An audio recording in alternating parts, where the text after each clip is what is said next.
of how can a loving God allow for certain things to happen in the world? How can he allow for addictions? How can he allow for lies? Welcome to Coffee with the Couple Cure, where we share practical tips for your relationship before you finish your first cup. Here's Jay and Lori Pyatt.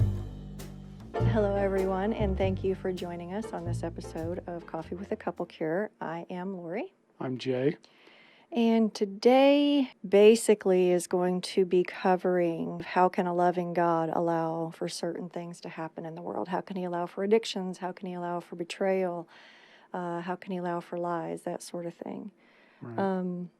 Don't know what we're going to title it yet, but we'll figure that out later. But that's going to be the basic gist of what we cover. Right. Regarding how can God allow certain things, I asked God that a long time ago after becoming a Christian, and the vision I got was because I gave you free will, and if you do some word study, will actually is, well, number one, it's the thing that sets us apart from animals, but also it has to do with our desires. So we end up having a will that caters to our desires, so that our will can indicate what we desire most in life. But the vision I got way back when was I gave you free will, and I gave other people free will too.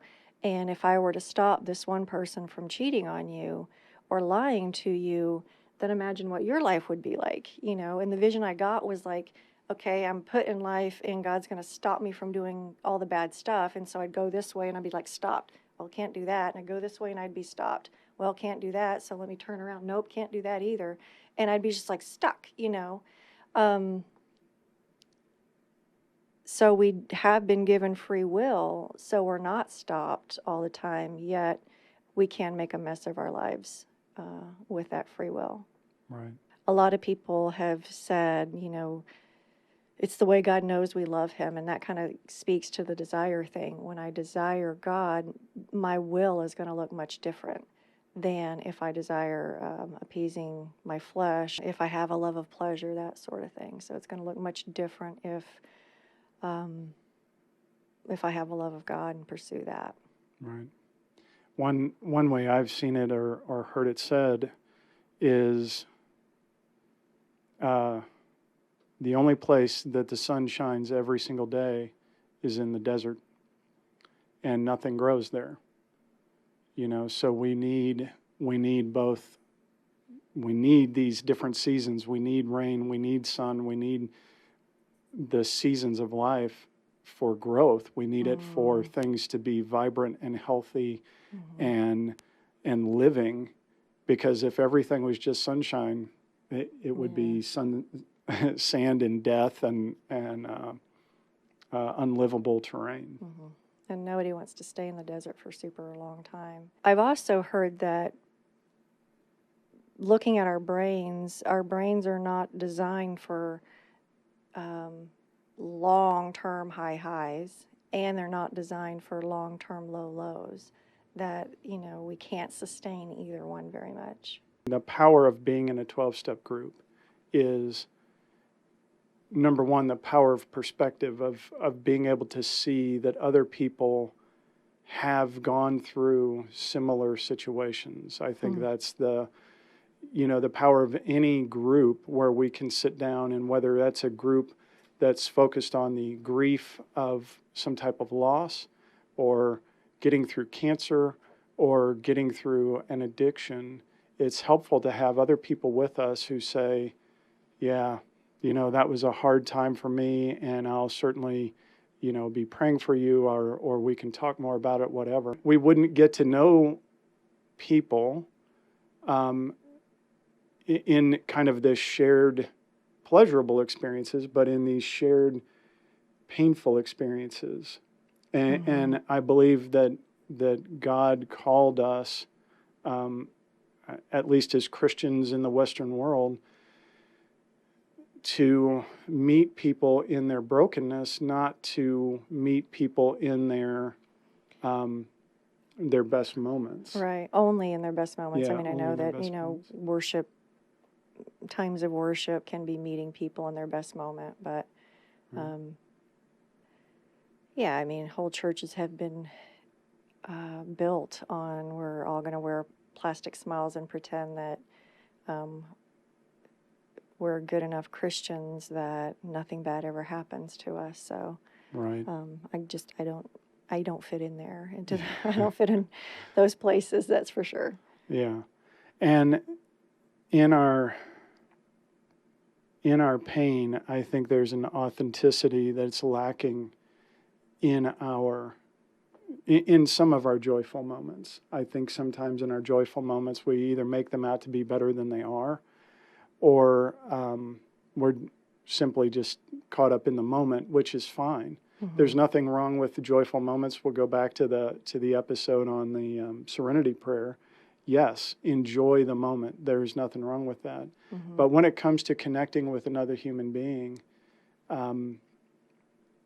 I think we're better equipped, or something different happens when we do that through the lens of our sufferings, our equal sufferings. Mm-hmm.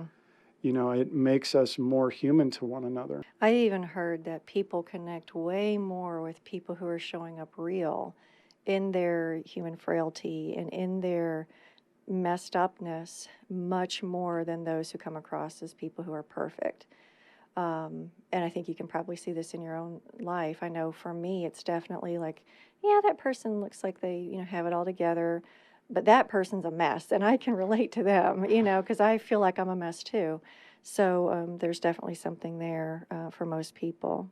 When it comes to connecting with a larger group of humans, it is in that shared pain, that shared unpleasantness, I think, that we truly, number one, mature, and number two, we begin to see other humans differently. Mm-hmm.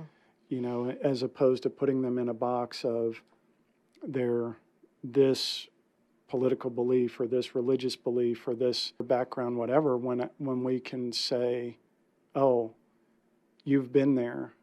Okay, I can see you so much differently. Mm-hmm. And I think, if we believe in the Bible where it says we have an enemy, I think our enemy wants to isolate us. Mm-hmm. I've said this before, that he works on the principle of divide and conquer. If I can get you alone, I can beat you. Yeah. And I can beat you bad. And so being in a group allows us to find other people that we can get, like when we go through our step 5 with another person, and we're telling all these horrible things that we've done and all these horrible things that we've thought, and they look across the table and they say, oh yeah, I've totally been there. Mm-hmm. We stop feeling like we're a problem or we're an anomaly, and we begin to feel like we're part of something. Mm-hmm. We begin to feel more normal, acceptable, all those things that as addicts we use to say, well, I'm not like them, so I can't be my authentic self. I can't grow. Or that you use because you feel like you're Oh, yeah. you're not acceptable, that sort of thing. Yeah, it can be an excuse versus, oh, wait, I am maybe not exactly like everybody else, but I'm not that far off of where they are. Think about it, it's typically we'll talk about our suffering after they've passed. That's typically when we'll talk about things that were hard, but look back on your own journey, on your own recovery, the people you really connected with, the people that really helped you feel like they were real and like you could connect with them, you could really be honest with them, were the ones that showed up messy and struggling in the moment, not after it passed, but in the moment. Like, I'm struggling now with this certain thing. I know that's what it's been like for me, that the people were that raw and real and honest in those moments. It's like, okay, not only, yeah, I could hang out with this person, but also I'm not the only one. Right. But we're going to dive even deeper and go into how God is there with us, how God suffers along with us. Right. Mostly where I think this goes for me is God is not over there. He's not out there somewhere. He's right here. And when he's right here, he's somebody I can trust. He's somebody I can connect with. But when he's somebody out there that I can't approach or can't understand or can't connect with, then the whole idea of a spiritual walk or a spiritual program that's supposed to bring me out of my addiction seems like a bunch of crap, But if he's a God who is right with me in everything, my good moments and my bad moments, he's not standing back saying, hey, you know what? When you stop doing all these things that's pissing me off, I'll come be with you. But until then, you're kind of on your own. That's the kind of God that in some ways I believed in, that he was far away, that he was like, there's that Christian cliche that says when God feels far off, well, who moved? He's not far off. No matter where I move, he's right here. And that's what he committed to do. And it takes a lot for me to fully understand that and fully connect with that. For me, one thing that's really challenged me in my thinking is something that the Word says, but Lori brought to me as well. And it's an interesting verse where it says that we're to fill up the sufferings of Christ.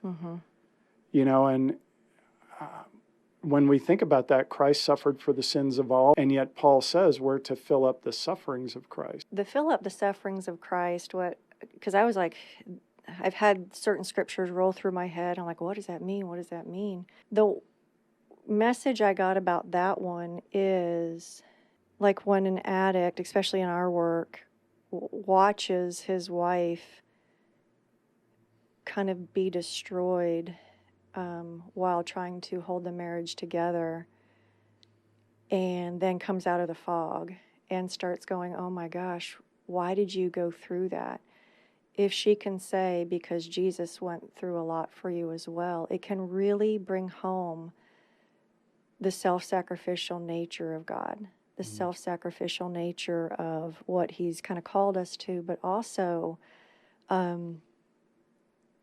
it can show another level of love to the addict.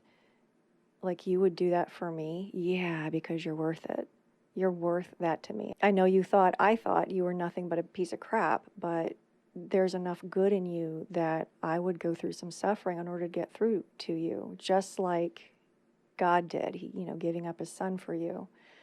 So that's, I think the filling up the sufferings of Christ to me is another way of saying it's what Jesus did with feet on this earth, giving a present day example of how Jesus suffered and died for the person, for the addict. Suffering is different than abuse. If it's if it's going somewhere, if it's leading to peace, if it's leading to healing. Otherwise, you're kind of gaslighting yourself into an abusive situation that really is not what we want for you and not what God wants for you. But I really love what Lori said, which is it is very hard for us to connect with Christ. I remember feeling like, or being told about, different things about the Catholic crucifixion of Jesus, where they continue to show him on the cross. And, for some churches, they say, my God's not still on the cross, which I get. But at the same time, having that visual reminder of what Jesus actually endured and suffered for me is helpful. And so seeing that through the lens of Lori's suffering that I caused, and for her to stay and work through all of that with me is so much of a visual and regular reminder of what God did for me, what she did for me, and my own worthiness isn't the right word, but that someone would do that for me is huge. one other way of looking at this is there's a scripture that Jesus and the disciples are crossing. I think it's the Sea of Galilee. But one time going across, there's a storm. And the disciples are all freaking out, and Jesus is asleep. Mm. And on the one hand, I think that's how a lot of Christians experience God is, I'm in the midst of a crisis, and you're sleeping. Why aren't you paying attention to me? Why aren't you dealing with this crisis? Why aren't you seeing what's going on? Which is where the disciples were. But I think, again, if we can flip that on its head, Jesus was saying, why are you making this a crisis if I'm asleep? Mm. If I, as a human, am sleeping in the boat with you, what are you so worried about? I'm willing to go through the storm with you, as opposed to just take the storm away. And so why don't you come join me in how we ride out the storm versus just trying to avoid all of the storms of life. And so I think the more I can see that God in my life, especially in the midst of a group with other people who are struggling the way I'm struggling or have struggled the way I'm struggling, and see that, oh, okay, this is just a storm to ride out. This isn't forever. This is maybe for now, but it's not forever. Mm-hmm. In talking about that and talking about the storm and the scary things of life, I'm reminded of our kittens. We just got kittens maybe a month and a half ago. And when we first met them, the little boy would kind of freak out and run. And was not a pretty run either. I mean, he would freak out, and he's not very graceful, so it was a lot of fumbling and stumbling and that sort of thing. But the girl, when she would freak out, like the first time I noticed this, I was holding her, and there was a big noise, and he was like scratching me all over the place, but she buried her head right here in the crook of my arm.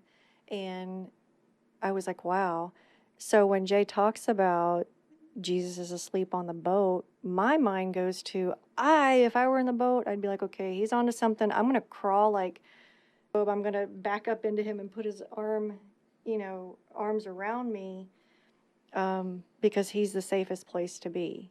Right. And that's something we can do. He hides us under his wings, but not if we're going to go running to an addiction or running to someplace. My cat didn't go bury her head in the corner of the room. She buried herself in my arms. I think the more we can do that, the less frightened we'll be. Right. If we draw closer to God during those times. Yeah, so for those of you who are feeling very alone, I know God is not far off. And I know that this is not the end of where he is taking you. Mm-hmm. He is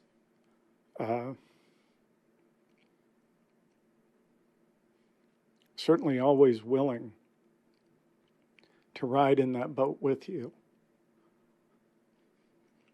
That you don't have to be alone in the storm.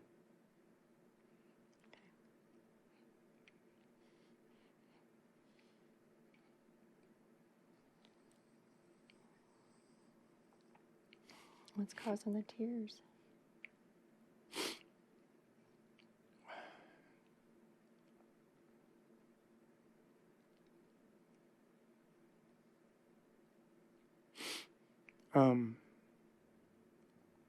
I know that you felt very alone when I was in my addiction, and also really abandoned after I was supposedly healing things.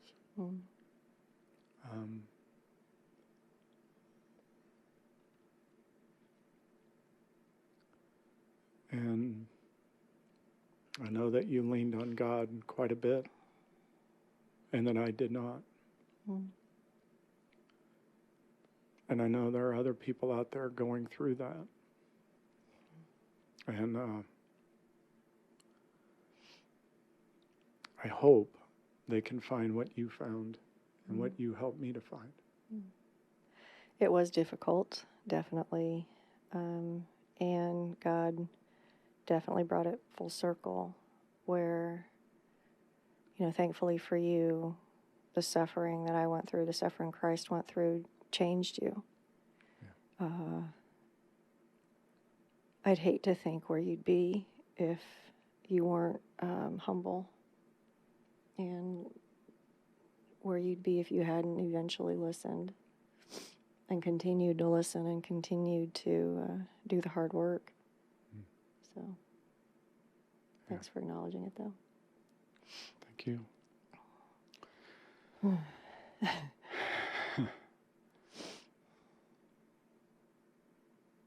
The storms are not forever. And there is a God willing to ride in that boat. Mm-hmm. Thank you. So it's a little bit different.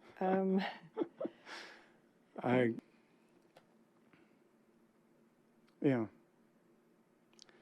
It's a very different way of seeing what all of this is really about.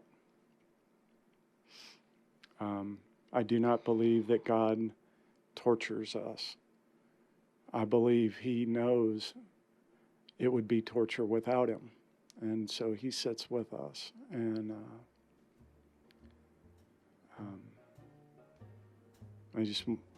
I hope that this has encouraged those people who are listening. And with that, I guess we'll close out this episode, and we'll see you on the next one, y'all. Bye.